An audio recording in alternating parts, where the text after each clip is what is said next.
1 p.m. Assalamu alaikum. This is Radio Pakistan. The news read by Daman Zaman. The headlines. The Prime Minister will be given an outstanding reception on his arrival in Pakistan after his historic address and successful visit of the United Nations.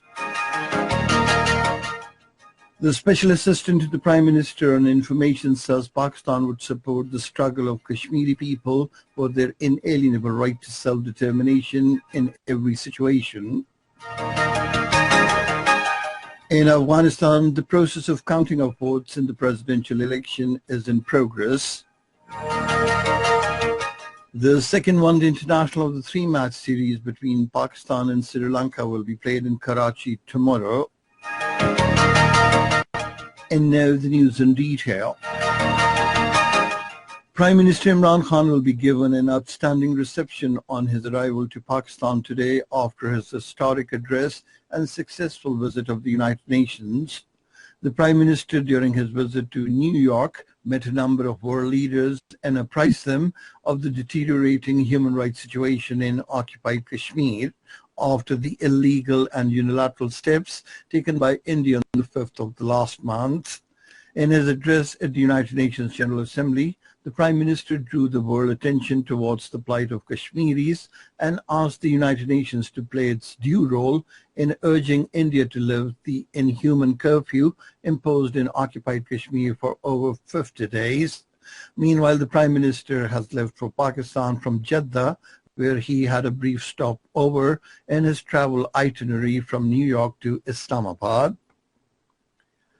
The Special Assistant to the Prime Minister on Information and Broadcasting, Dr. Firdous Ashik Awan, says Pakistan would continue to support the struggle of the Kashmiri people for their inalienable right to self-determination in every situation.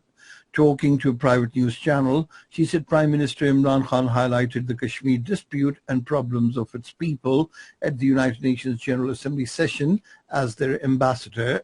Dr. Firdous Ashik Awan said the Prime Minister informed the world leaders about the plight of the innocent people of Indian-occupied Jammu and Kashmir who are suffering due to continued lockdown of the valley. The Vice Chairman, Jammu and Kashmir Young Men's League, Zahid Ashraf, has thanked the Pakistani Prime Minister Imran Khan for representing the besieged freedom-loving Kashmiris at the United Nations. In a statement, he said the Pakistani Prime Minister represented the people of Kashmir in such a candid and courageous manner at a time when the materialistic world is watching the hellish Kashmiris' ordeal with brazen indifference. He said it is high time that the world should stop communal Modi regime from stoking the communal fires and impress upon it to give Kashmiris their inalienable right to self-determination as guaranteed by almost a dozen United Nations resolutions. Pakistan is offering tax holiday for foreign investments in the tourism sector in a bid to attract foreign direct investment. The Chairman Board of Investment, Zubair Gilani, told APP that the government has planned to invite foreign investment for establishing tourism zones in Swat, Galiyat, Hazara region, Gilgit-Baltistan and other tourism zones. He said huge foreign investment is expected in the tourism sector as the government is focusing on rebuilding the sector on priority basis. The chairman said the government intends to diversify tourism by exploiting its various sectors, including religious, adventure, medical, and education, to promote a soft image of the country at the international level.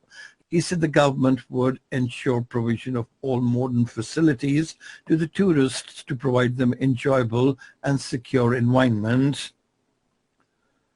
The World Health Day is being observed today to create awareness about prevention and control of cardiovascular disease. This year, the theme of the day is Heart Heroes. In Afghanistan, the process of counting of votes in the presidential election is in progress. Afghanistan's Independent Election Commission said 1.1 million votes have been counted so far from over 2,500 polling centers. 14 candidates are in the run, but the incumbent President Ashraf Ghani and the Chief Executive Abdullah Abdullah are the major contenders for the presidential slot. And cricket now. The second one, the international of the three-match series between Pakistan and Sri Lanka, will be played in Karachi tomorrow. The first match of the series was cancelled due to heavy rain on Friday. And that is the end of this news bulletin. For more news and analyses, log on to our website, radio.gov.pk.